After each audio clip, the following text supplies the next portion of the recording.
notes together for today. You can just bullshit today. Yeah, why not? I mean, we do that well.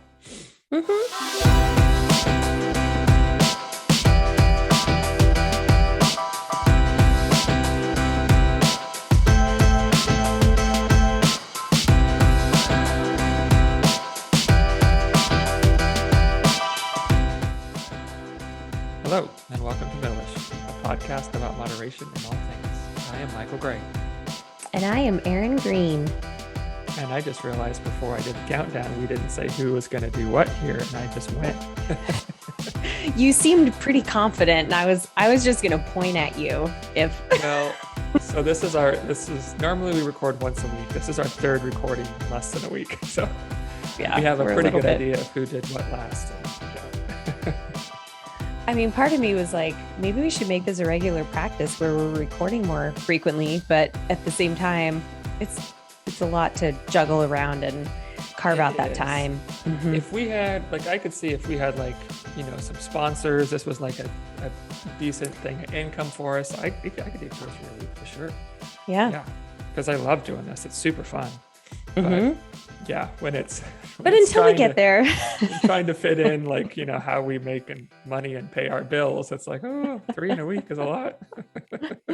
I know. I have to keep reminding myself of the value, not just that it's enjoyable. And I think the subject matter is important, and it actually helps me in my work because then I'm referring back to some of the episodes, some of the things we talked about, even some of the research we do to prepare for the episodes, and I can share things with clients. So I do think it makes me a better dietitian, a better, coach and all that stuff. At the same time, it also helps. I do a fair number of speaking gigs and presentations, and it just helps you kind of practice those skills of being on camera and being articulate and, getting your thoughts in order and being organized on a subject matter and trying to be like charming and engaging, which just keep trying. You help with that. I know.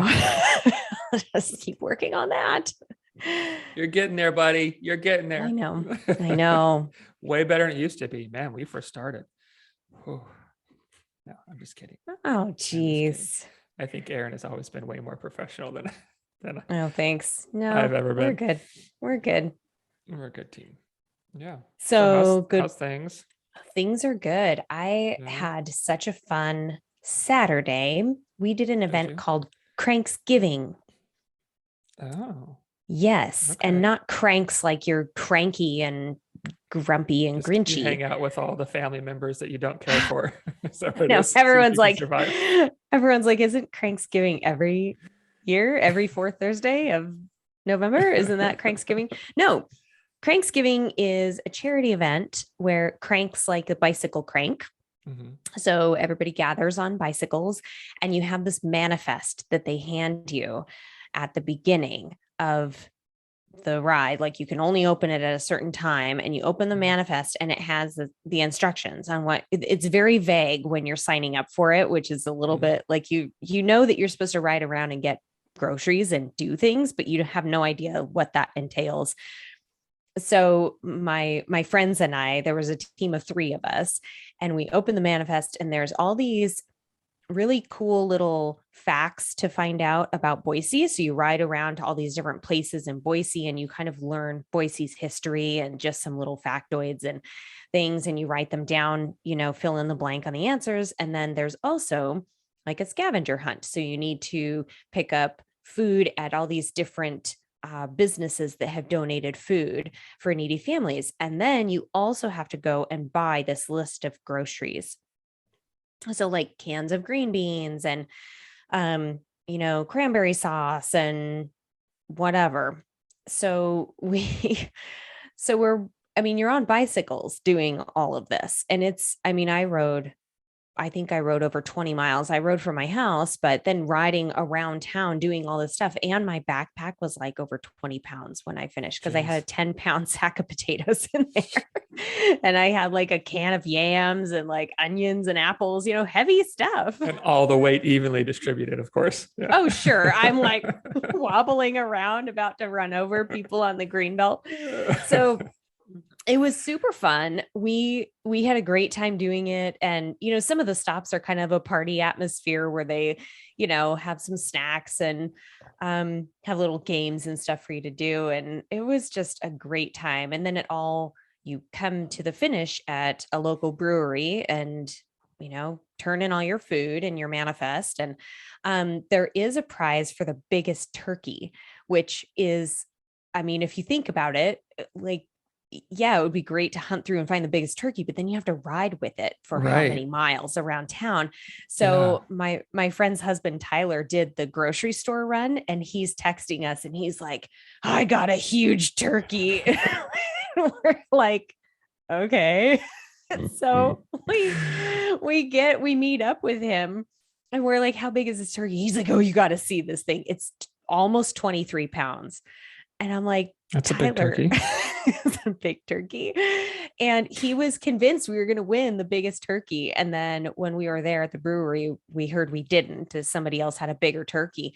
But then we got a call later that team didn't finish all of the things on the manifest, or they like Oh, missed something. So we were second in line. And so we won like gift cards and some, nice. local goods.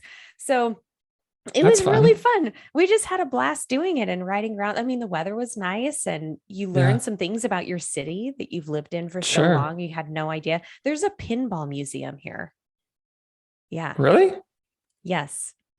It's out on Man, Shinden, and it's just this nondescript white building. You would never know. It's not even marked. There's a sign out front, like a sandwich board sign that says pinball, and that's it. And and it smells like musty, like old shit so in there. no So using the word museum pretty loosely. There's a exactly. building with a bunch of old pinball machines in it. Yeah. And you come in and you play pinball for free. It's That's awesome. great. Yeah. Yeah, So I would go play anyway, pinball for free. that was my Saturday. It was really Nice. fun. That sounds pretty great. Hmm. I had a fine weekend. Friday we had a friendsgiving with some friends down here. We just went over some friends and we all brought our own pizza and kids swam in the pool and just hung out, and that was nice. Um, I don't know what I did Saturday. Oh, Saturday. It was our first kind of like open Saturday in quite a while because Sophie was in soccer and it finished 2 weeks ago. So we didn't have to be up early for soccer games. And Lila's in a play and she didn't have play practice this weekend for the first time in like weeks. So we were like, oh, like a Saturday with time. Nice. And what do we do here? So we did some work over at Kat's mom's and just putted around and did laundry and grocery store and just kind of hung out, and it was nice. It's a good weekend, laid back. And I here we like are that. Monday, the Monday before Yes. Thanksgiving.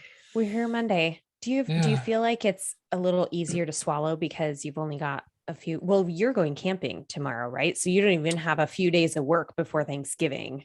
Yeah. Well, I have like 7 days of work to do before then Oh, because I was on jury duty too. that's right. And then like I'm losing a couple work days this week. I lost work days last week and the week before. Yeah. No. So it's like, it feels super Yes. stressful to me. Scratch that. Scratch that. It's not Yeah. easier to swallow. You're like, holy crap. Yeah. It's like, okay, got to focus. And Kat's working today. And Lila's out of school. So I'm here with the girls. And it's like, oh boy. So they're Yeah. upstairs watching TV. And, I gave them very stern So threats of like, you will stay here. You will not interrupt me unless it's an emergency. If you guys get into a fight and I have to come up there will be consequences. Chill out. Be nice to each other. So, to our gracious listeners, if Mhm. there's an interruption in today's episode, we appreciate your patience. We'll try to edit it out, but Or I'm not. confident. I'm confident we can get through this without There's some been a major couple disruption. interruptions that we've just left Yeah, because, whatever. it's authentic. My favorite is the one where in the middle of us I talking, pooped. I hear Sophie from upstairs. I went poop. I've actually had a few people message me about that. Like one of them was like, they watched it like 6 weeks later. Like, oh my God, I just watched this episode. So Sophie funny. in the background was hilarious. It was the best part. Yeah, that's kind of the way that goes. Yep. But anyway, yeah. Okay. So we're coming up on Thanksgiving. as of time, this will come out mid-December, I think, but Yeah. you have what are you doing for Thanksgiving? We are staying here and doing Friendsgiving with some Okay, nice. friends that we Awesome. do every year except for last year, because Mhm. obviously. Because So yeah, obviously. Cool. keeping it low key. Yeah. Nice. So Right on. well, we Yeah. have a topic for you today. For me? You guys got a topic for me? I'm talking Aw. to our listeners. Oh, I thought you were talking You to and me. I, Michael, have a Right. We topic for have a our topic for listeners. them. Okay, now I'm on board. Yes. So today we are talking about getting out of your own head. Mhm. How do we address that mental spiral that tends to grab hold of us? And I think we're all subject to this, like just kind of getting caught up in your own thoughts. And even when people say, "Oh, I'm aware of what I'm thinking," or "I'm aware of what I'm feeling," or I know what to do about this," sometimes it can be really hard to transition from what's going on in your brain to tangible action, or actually being present and doing something about it Mhm. and feeling better. And we see this, Michael and I see this a lot in our clients, and especially with behavior change. There's a lot of, I know what I should do, but I Yeah. just, this happens, or there's something holding me back. And so we're going to kind of dig into that today and talk about some of the strategies, and just have a few stories and examples for you. Yeah. Well, I think just, I mean, there's some things that we've talked about before in past episodes that I think we'll refer to again, but I think we all tend to have these limiting beliefs. We kind of put like governors on ourselves of what our capabilities are, what we're able to do. Um, and for a variety of reasons, I think, as I was thinking about kind of mentally preparing for this episode, I kept flipping back to episode 11, which was rewriting that inner script, which I think is worth it giving a listen to, if you haven't listened to it, or a re-listen if you have, because that's something I talk about with clients a lot. Is we sort of have this assumption of how it's going to go, and it's kind of like that self-fulfilling prophecy thing. Like, we get geared up and we get the courage to make an attempt at being a healthy again. And I say courage because for a lot of people, it does take a lot of courage to do this, because past attempts have left you feeling beat up and hopeless and desperate, and like, maybe I'm just not cut out for this. And I really believe that for most people to say, okay, I want to take some steps to be a healthier person is a real act of courage, and even though we build up that courage and we step forth boldly and with bravery, right, we still a lot of times have this assumption of how it's going to go because of how it's gone in the past, and I think a lot of times we see, well, I won't say you, but you can tell me if this is true for you, but a lot of times I see clients as they start to get into things, when certain things happen that have happened in the past, it's that, oh, of course this is happening because this is what Yes. always happens, right? Yeah. Almost like there's an expectation of like, okay, I've got Yeah. the courage to do it, but we all know this is going to go because we know how it's gone every time, and there's that element of we're in our heads in those situations where we're thinking about past attempts, and there's no judgment here because I get it 100%, right? Like we tend to believe that what's going to happen is what has happened before because that's what we know, Mm-hmm. and but we find ourselves kind of stuck in our heads and our own thoughts and ruminate on the past, and worries about the past or worries about the future, and we struggle to be in the moment with what we're doing. And I think one of the biggest reasons we struggle with being healthy long term is because we don't live mindfully. We don't live in a really, highly aware ways. We don't live in the moments we're in. We're not present. We're in our heads, worrying about, how past decisions are going to affect now or what's going to happen in the future, that kind of stuff. And it pulls us out of doing and focusing on what we're supposed to be doing right now. And I think that's often one of the biggest hurdles for being healthy long term is staying present, staying Mm-hmm. mindful, and getting out of our heads. Yeah. And don't you think that people get to a point where maybe they're not even aware of what is holding them back? I mean, I've Absolutely. had lots of conversations with Yeah. people, and I don't, again, I don't know all the psychology behind this, but I know that certain parts of the brain, when they are active, will basically not allow you to access other parts of your brain until you consciously, start going into that Mhm. rational logical space. And so there's, a couple techniques that you can do that. Sure. Yeah, But I agree, completely agree. And yeah, I don't but know I the think, science either, but it sure seems like that. yeah, and I think that people will I hear people say all the time, I don't know what's holding me back. I don't know why this is so hard for me. I don't, and some people who have gone through therapy or have really good insight and are self-aware will say, I know there's something there in my thought process, in my psyche. I just don't know what it is, and I don't know how to break through it. And this is something that, of course, like, therapy can help. And just different, some people read books on this kind of stuff and find techniques that help them. And then there's certain things that, Michael and I can help with too, just in terms of like healthy behavior change, just taking action.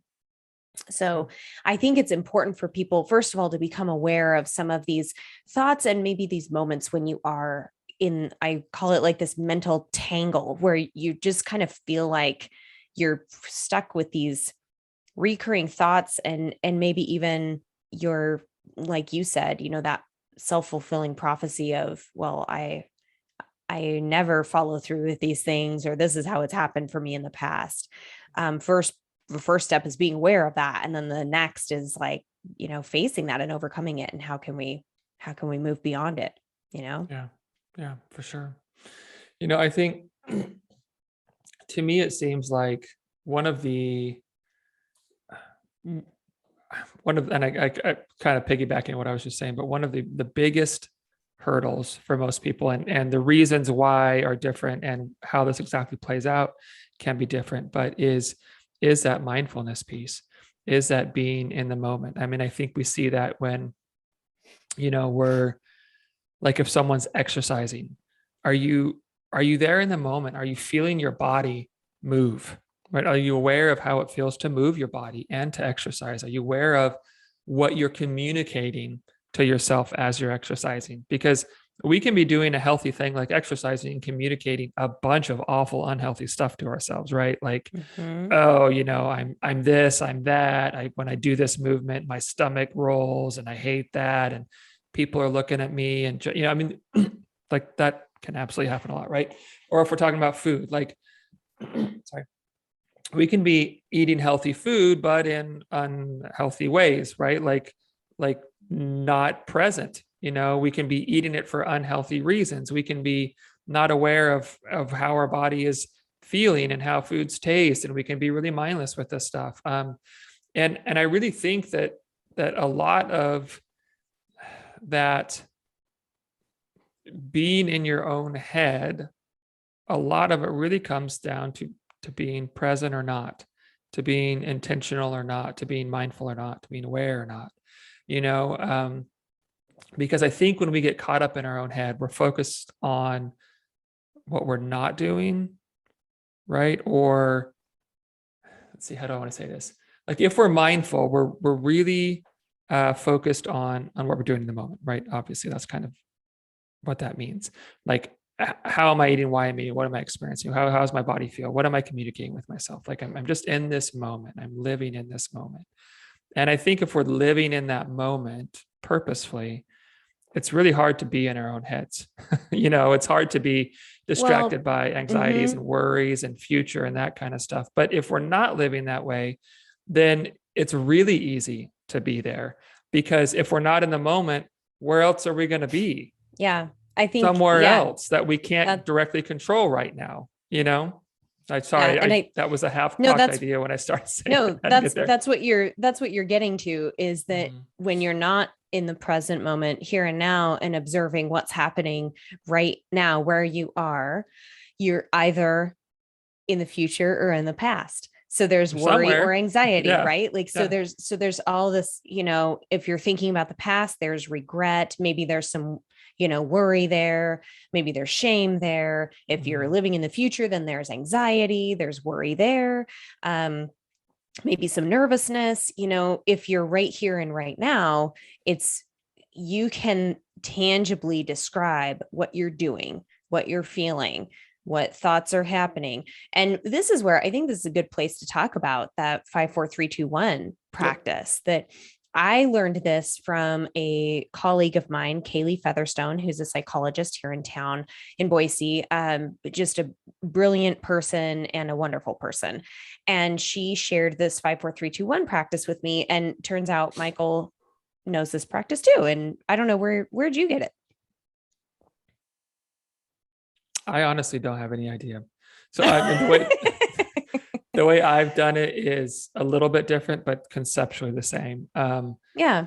And it works well for clients. I don't know. Honestly, I don't know if another coach talked to me about it, or maybe I got it from a client, or I really don't know. It's something I've used for the last maybe 4 or 5 years with people that can really work pretty well. So yeah. So basically once you become aware that these thoughts and feelings are sort of consuming you, or that you're feeling kind of stuck, like you can't take action, or you're maybe even becoming aware of physical anxiety or stress or something that's emerging in you, you just stop and you look around in your present environment. You name 5 things you can see and actually say them out loud. 5 things you can see, 4 things you can touch, 3 things you can hear, 2 things you can smell, and 1 thing you can taste. And I'm thinking about from an athlete standpoint, that I get to that 1 thing I can taste, and I'm like the lactic acid in my mouth, like salt on my face, the dry mouth.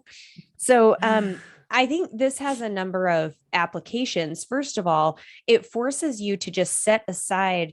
It's really hard to be all consumed by whatever thoughts are going on in your head when you're consciously kind of challenging yourself to look around your immediate environment and name these things, right? It forces you out of that kind of mental spiral. And it also, I think, really reinforces this is where I am right now. And I don't know if anybody's heard some of the self-talk, like I am safe where I am right now. That's another kind of message that works in psychology and with anxiety and maybe trauma and stuff, to remind yourself that where I am right now is actually a safe place. Like I'm here, I'm in my office, I'm in my house. There is no immediate threat to me physically or mentally. So here I am. And this practice, this 5, 4, 3, 2, 1, sort of forces the same kind of thing where you observe your environment. Okay, this is where I am right now. And it puts space, it puts like a tangible time space between all of those thoughts and that mental tangle that you were just in, and then moving beyond that into, okay, so I've just observed my environment. I've kind of created a little bit of space. Maybe it takes 10 seconds to do those things. It kind of gives your brain a pause so that it can reconnect with that like logical, rational side of your brain too. Yeah. And that's what I love about this is I get the thing I keep thinking of is like, and maybe this is kind of like the theme for the day, is like, get out of your head and get in the moment, because if we're in the moment, we're not in our head. If we're in our head, we're not in the moment. And that's exactly what this does. Like, this isn't a fix for like, big bouts of anxiety or, like that's a different thing. Like there's, if someone struggles with like clinical anxiety, like we're not talking about that. Okay. But we are talking about moments that feel kind of crippling, or moments that are where you're sort of rehearsing that script that just beats you down, or where you're doubting your ability to do certain things, that kind of stuff.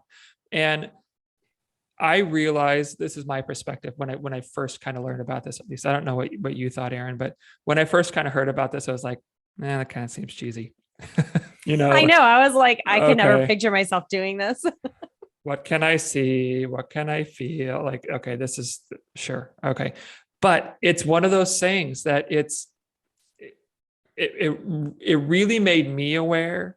And it got me excited to like let my clients be aware of like, this is how much power you have, right? Like you have a lot of power to take yourself out of those sort of like worked up, anxious, worrisome moments, and with not a lot of effort, to take yourself out of that and put yourself in a healthier mindset, in a better place mentally, and to bring yourself into the present.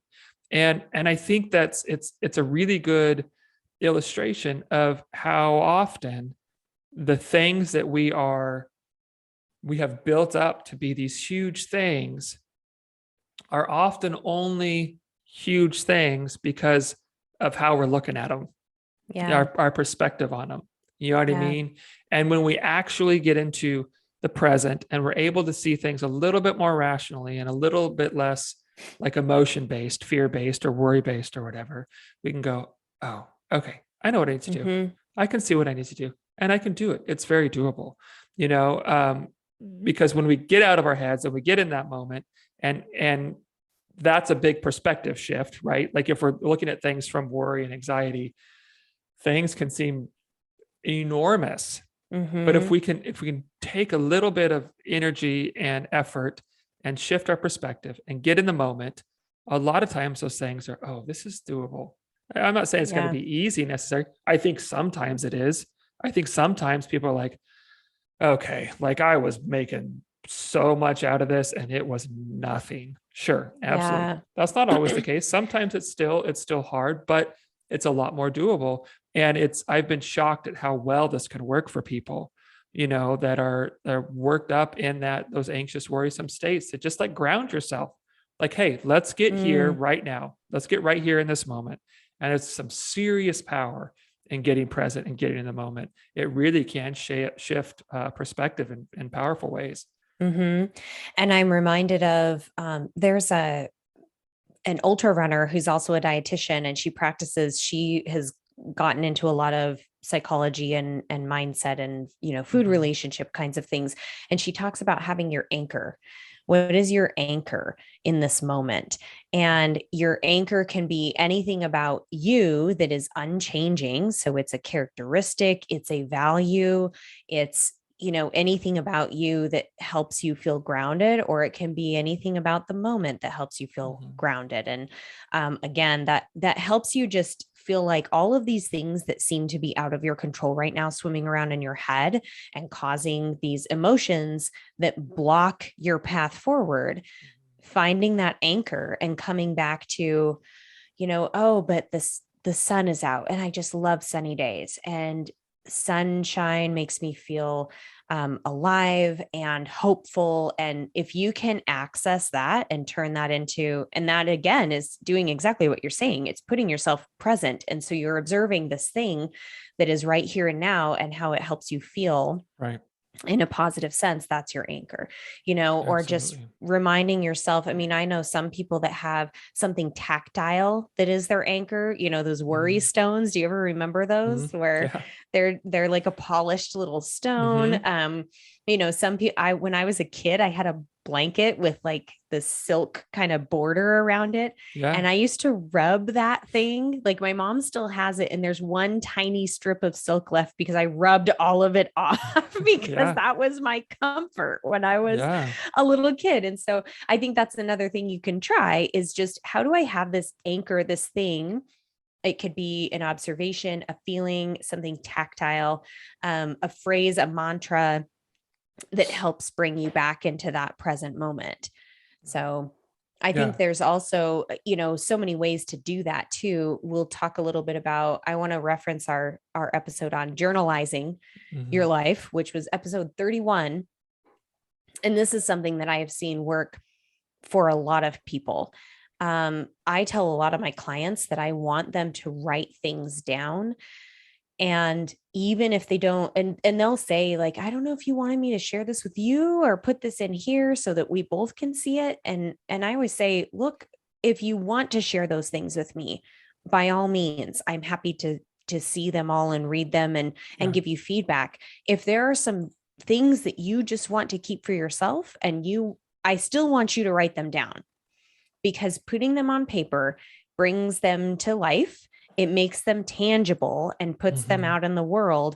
And I can't tell you how many times people have said, oh, now that I write that, I am realizing how irrational that is, or how unhelpful or silly that is, or that I just had an epiphany that, like, man, here's the answer to move beyond that feeling or thought. And so that's another way to get those things out of your head and actually put them down on paper in the real world.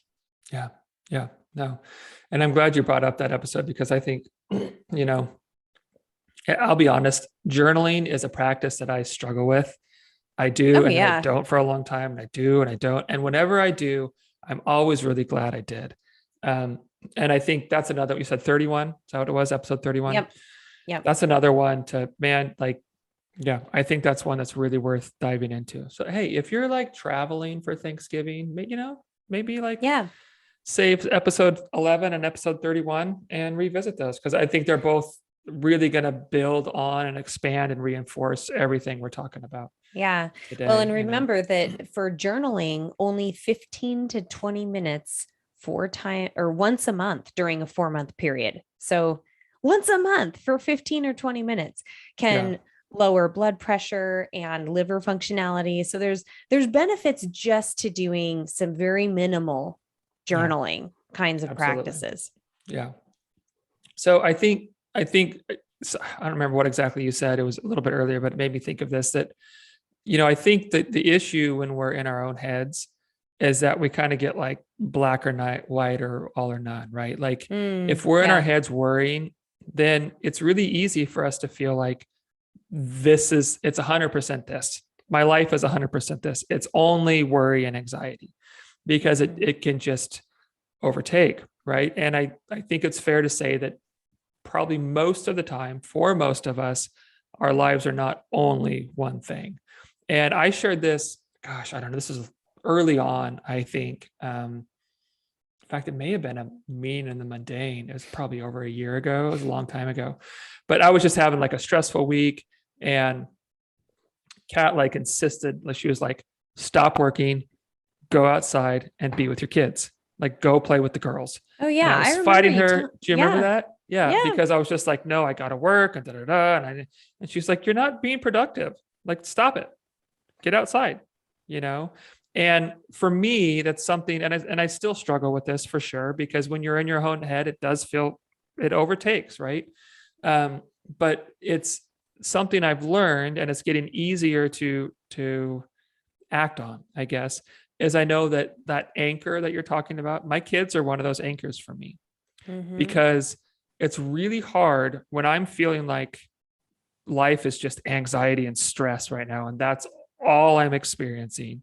It's really hard for me to go engage with Sophie, right? Like, go play make believe, or jump on the trampoline, or push her on the swing, or go, ride bikes with Lila, or have a conversation, or color or draw with her. It's really hard for me to go into those moments and continue to feel like life is only stress and anxiety, because it's like real clear right in my face. No, life's also really awesome, because this is really freaking awesome right now. Like, this is the best stuff.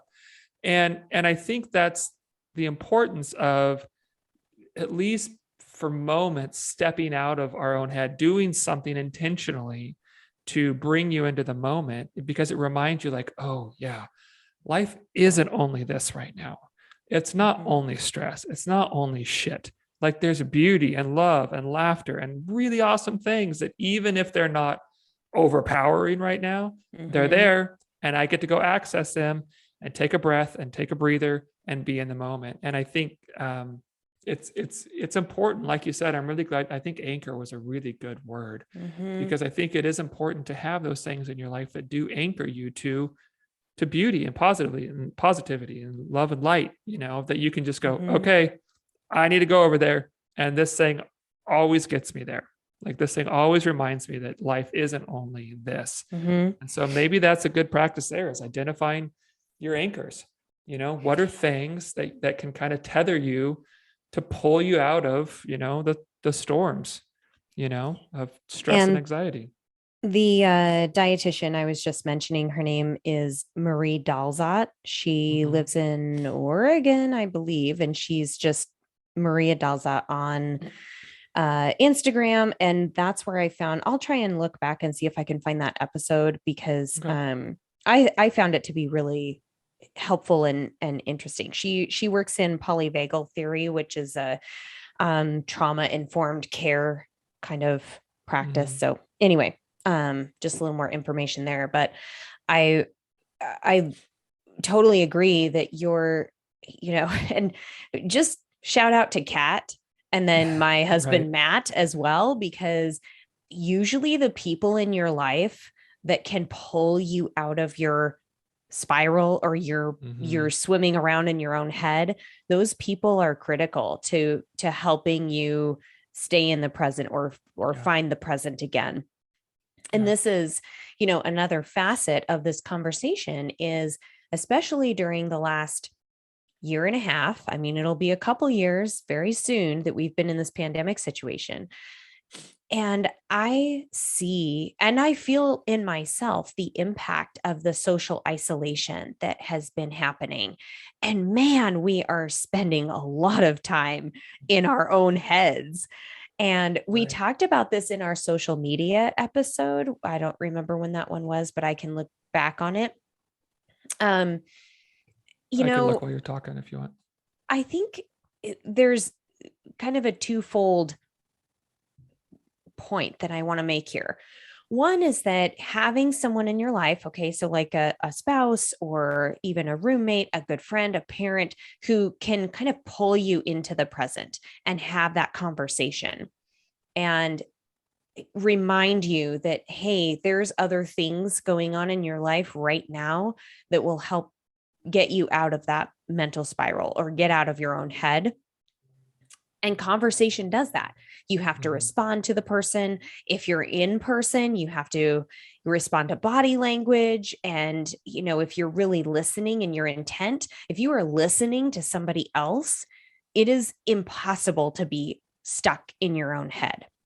And Mhm. so when you're having a conversation, you have that social interaction, it can be a very powerful grounding experience so that you are not just swimming around in the past or the future.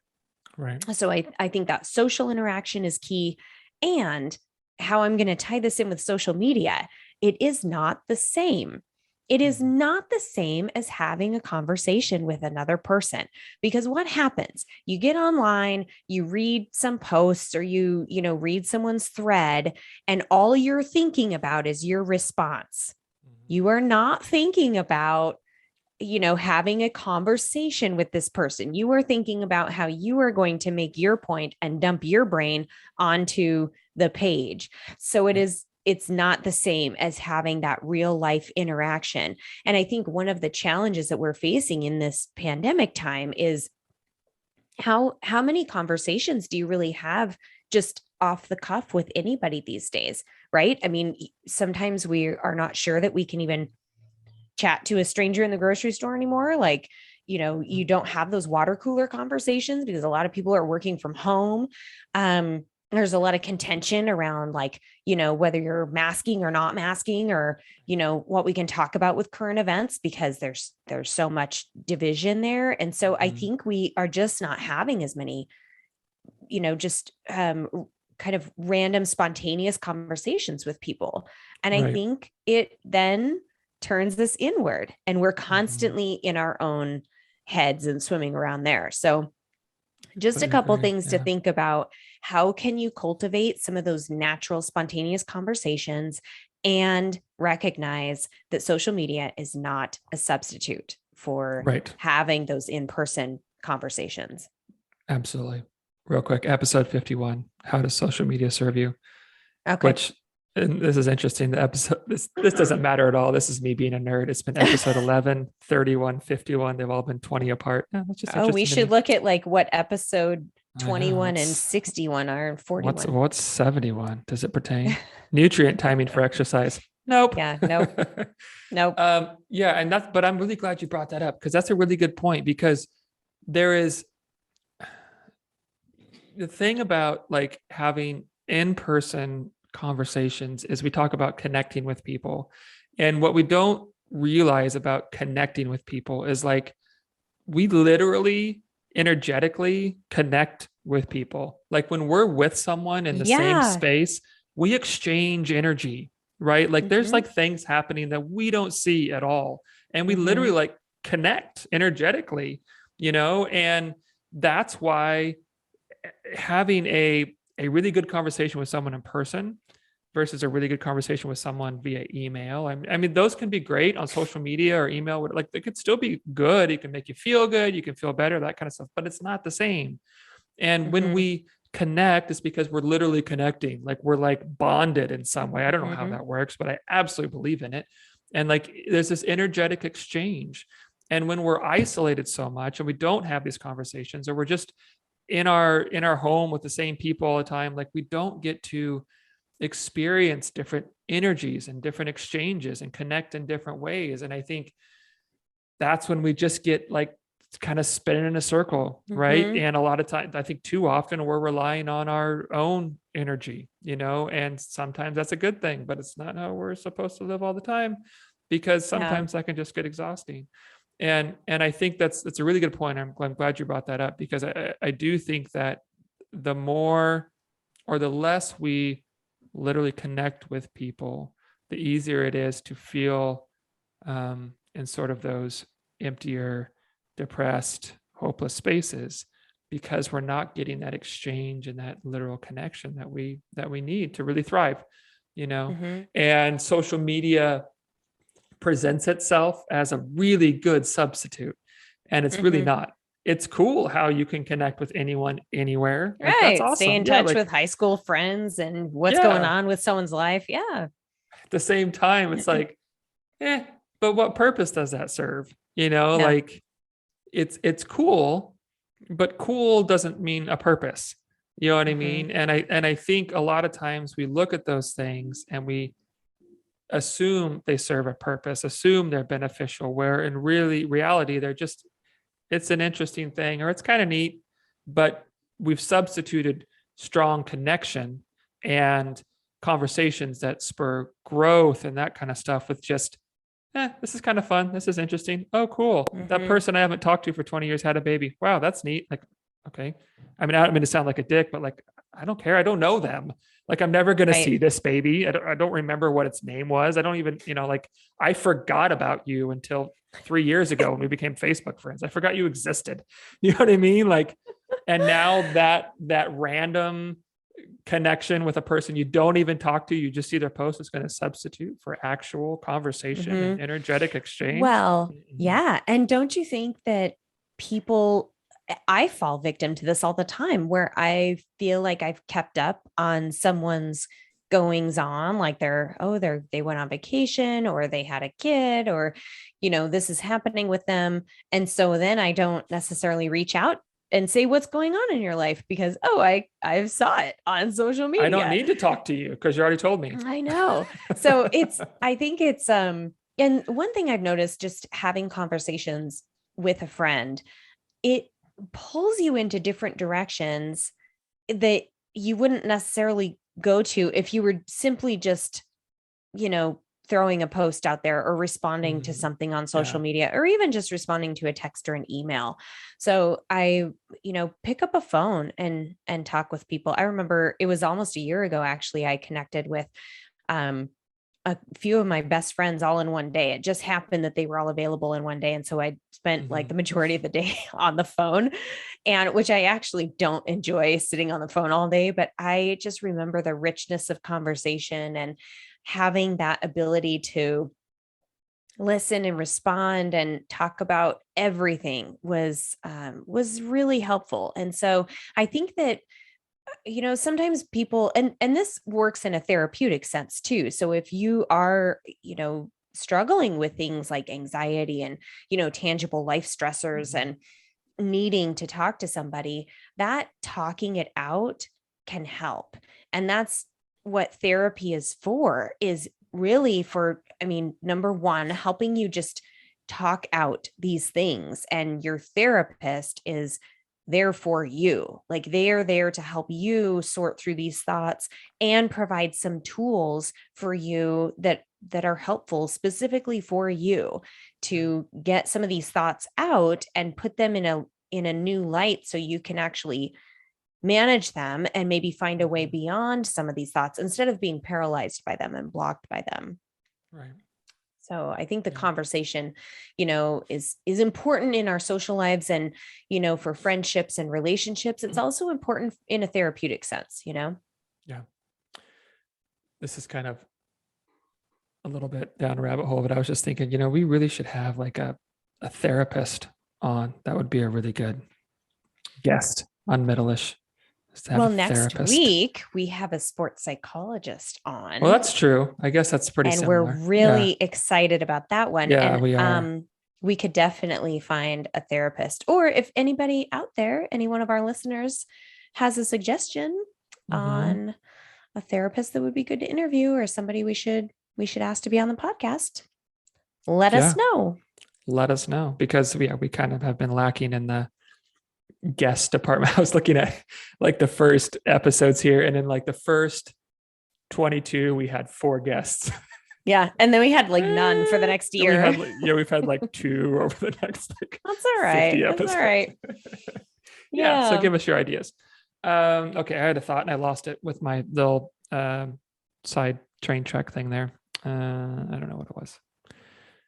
It always comes back to you. Yeah, I'm really good at this, aren't I? We're talking about conversations and having a conversation with a therapist or a friend or. Oh, I was going to ask you, have you, well, I'll say this first. Like I've gone to therapy 3 different times in my life, I think. Maybe 4. I don't know, a few. Have you ever done therapy? I did therapy when I was in my early to mid 20s and have been highly considering going back just recently. And I don't know I don't know what's holding me back from it. I think, so this is what I tell myself, is that the mental health services area is so overburdened right now that I am pretty stable and I have a lot of resources. I'm very fortunate to have, loving family and friends and people I can reach out to. And I'm capable of finding some information to kind of help myself work through some of these things. At the same time, that's not an excuse. One of my friends actually said, isn't that up to the therapist to decide if they have room in their schedule for you? That's not up to you. And I'm like, yeah, that's a good point. So yeah, I've been highly considering it. Yeah, I have too. In fact, Kathleen and I were just Kathleen was just kind of looking at some different options. Just like, man, it just feels like after the last year and a half, there's a lot that we get to talk to, and an unbiased place, kind of a safe place where you can just kind of say whatever even if you don't mean it, just say what you need to say. Yeah, exactly. Well, and some of it is like understanding that I can't influence. I shouldn't say influence, that I may or may not change what anybody says or thinks, right? I can only impact truly what I say to myself, what I say to others, how I think, how I respond to others' comments. So I think part of that is for me, like just thinking how, some tools for me to manage that kind of stuff. And then just, I mean, geez, life is different than, just watch a movie from the 80s that you grew up with and talk about just a real punch in the face of how different life is now. Yeah. And I can't imagine somebody with kids. And this is kind of getting off the topic of, getting out of your own head. But I think it dovetails into the whole like conversation and relationship piece, like just absolutely recognizing that, things are super different. And instead of just wishing that they would go back to the way they were, newsflash, I don't think life is going to go back to anything resembling 2019 and prior. So, right. Well, and even if it did like go back to similar, like we're not the same. You know what I mean? Like we are as a society, we're different now. And so Mm-hmm. we just, even if we went back to the same space, we wouldn't operate the same within it. But I also think that, just, yeah, talking about the last, like, it's been a hard time to be a small business owner. It's been a rough go the last year and a half. It's been a Yes, little yes, it bumpy, has. a little stressful. Yeah. So I'm right there with you. I was like, yeah, I think Yeah. it'd be good to, take some time and talk to Yeah. somebody about So all this stuff. just know that you are not alone, Mhm. listeners. If you're getting kind of caught in your own head, or if this podcast resonates with you in a way that you're like, man, I didn't realize how much I was kind of up in my own head, but maybe that's an issue and I need to address this in different ways, hey, let us know. And hopefully you can find some tools to move forward, whether it's any of the stuff we've talked about here, reconnecting, I know Brian Fretwell talks about that weekly phone call he has with his buddies and how helpful it has been for them. So yeah, Yeah. lots of ways to kind of get out of that mental spiral Right. in a healthful way. Right. And there's no shame if you're there. Like, let's be real Yeah. clear about that. Like, this isn't and I don't think we've communicated that, but I know sometimes when people are in places, things can resonate differently, or maybe, we have in ways we didn't intend to, but there's no shame in being caught up in your own head. Like, Mm-hmm. we get it. I'm in the middle of a time of life where I'm really struggling with that too. Like, Mm-hmm. it's been a really stressful few months. And I've been struggling with not living in places of anxiety and stress, and I've had to be really, really intentional to step out of that. And I've failed at it a bunch. There's no shame here. It's just the way it is. But it is important that if we're going to look at taking care of ourselves in kind and healthy ways, that we need to try to begin to implement some intentional choices, actions, that kind of stuff, so that we don't Mm-hmm. just live there. Because living in your head all the time is a scary place. It's an exhausting place. And the longer you do it, I think the more it Mm-hmm. just, like, all that just creeps in. It feels like this is all there is. This is all life has for me right now, is worry and stress and anxiety and shit. And Mm-hmm. and the longer we live there, the harder it is to see anything else. So there's no shame.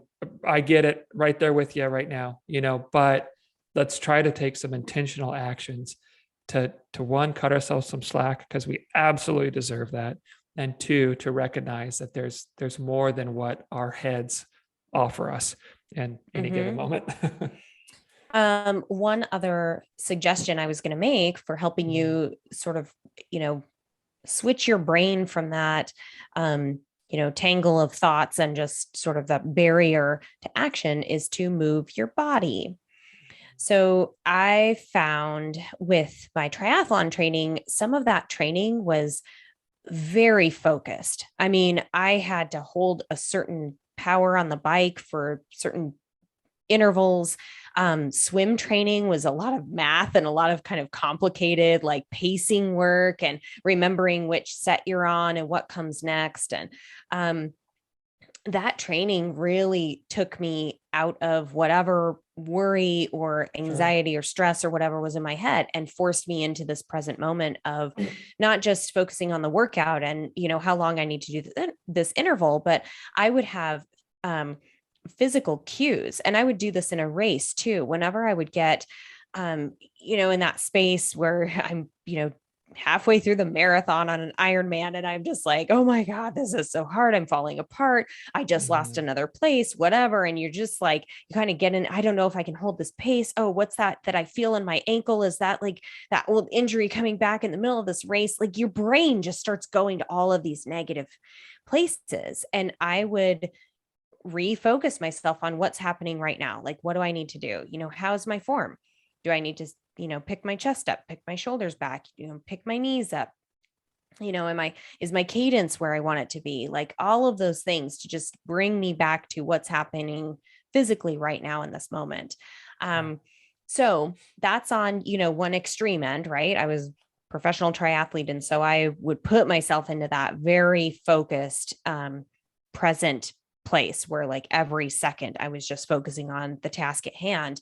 Um, Anybody can do this with exercise. I mean, going for a walk, that rhythmic just movement of your body and very Mhm. relaxed. And there's something that can happen where you can process thoughts differently when you're physically moving versus when you're just sitting, or when you're just in your immediate space, like your home. I've started going to the gym where I go to a class with people, and there's a workout that you do have to kind of think about, like, what exercise is next and how long are we doing this and what's the rest interval and stuff. But then there's other people around too. So there's, a little bit of light conversation. Sometimes you work with a partner. Some of that is just being in a space with other people. So I do think that physical movement and physical activity as a regular part of your everyday life is another way to help you just kind of get out of that stuck place in your head.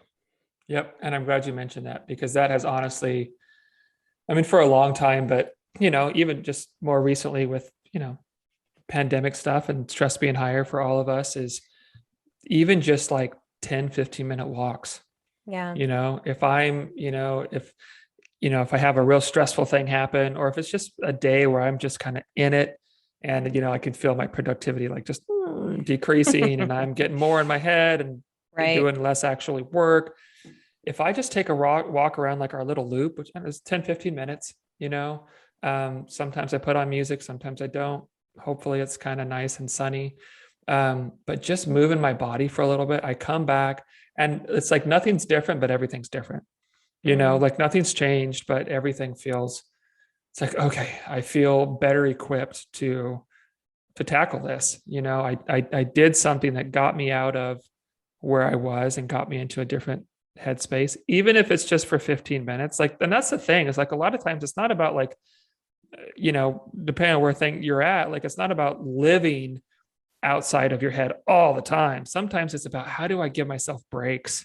How do I get out of my head for a little bit, for an hour or 10 minutes or a day, or just to keep your head above water. You know what I mean? Like, that's a good thing. If that's what you got in you, great. That's a really good thing. And it can really help you endure, harder times in life. But that physical movement piece, man, it can be such an easy way to really get you to shift things for you.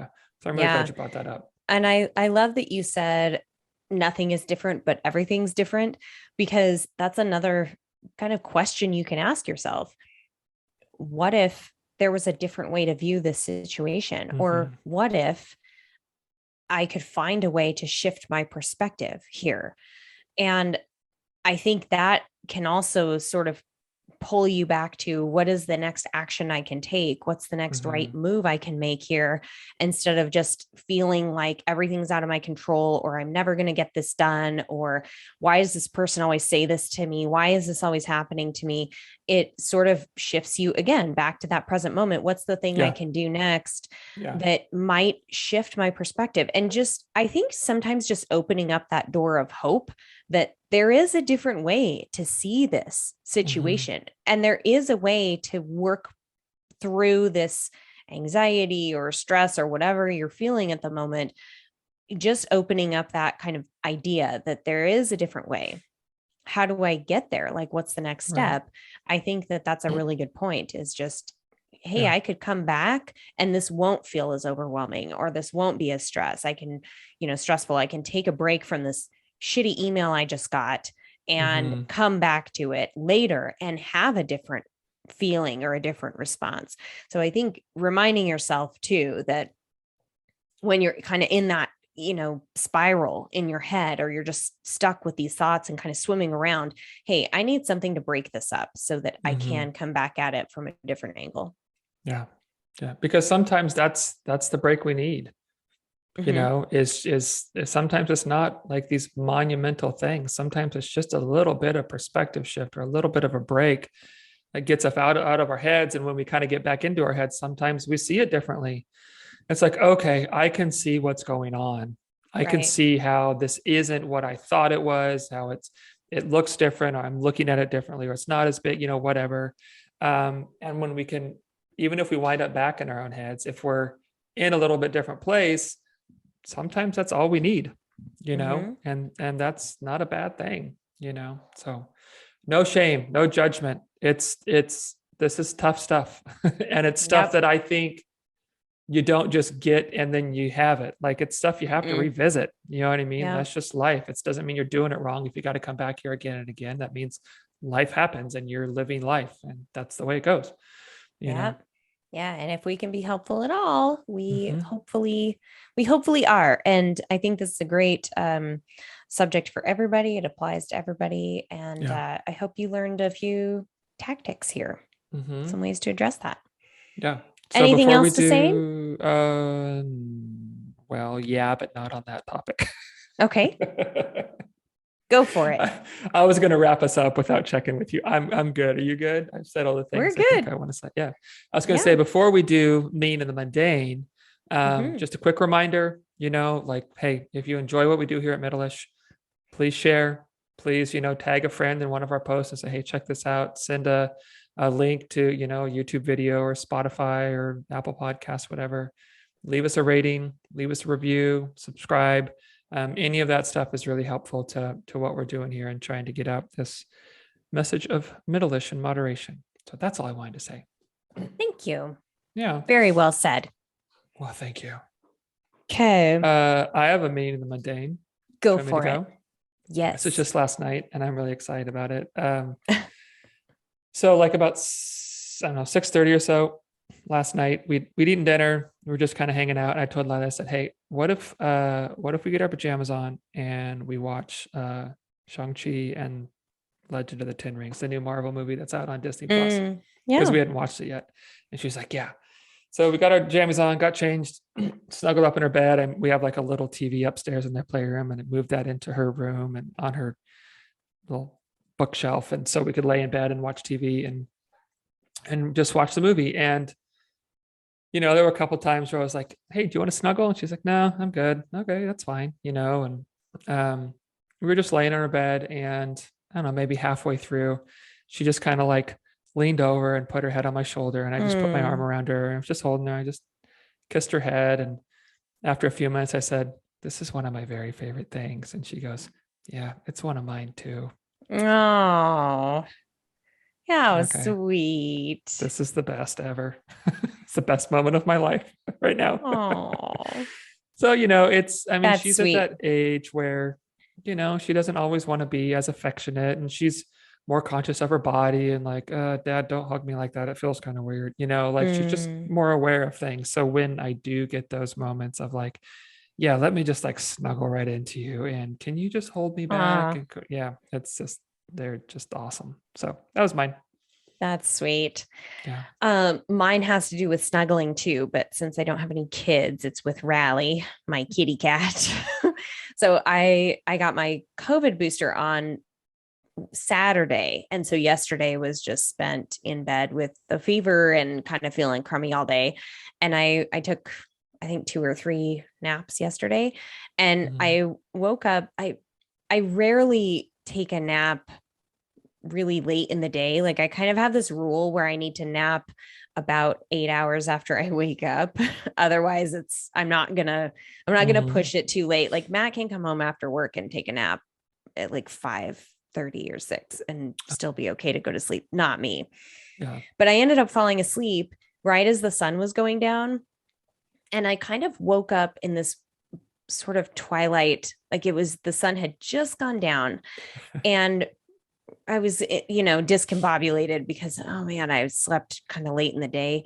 And Rally he had crawled into my lap when I was starting to doze off. And I woke up and he's just sprawled out in this just cute way where his whole weight is like on my legs and my torso, just like sprawled completely out.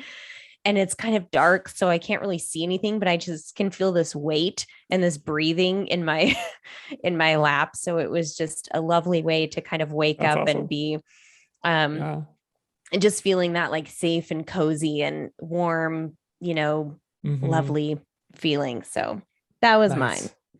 I love pet ones. Pets are the best. I know. Yeah. Right. I have a lot of those. I share a lot of my meaning in the mundane with my kitty cat. Understandable. Yeah. Awesome. Okay. Thanks for listening, everyone. Thank you, everyone. We appreciate it. Catch you next week. Have a good one.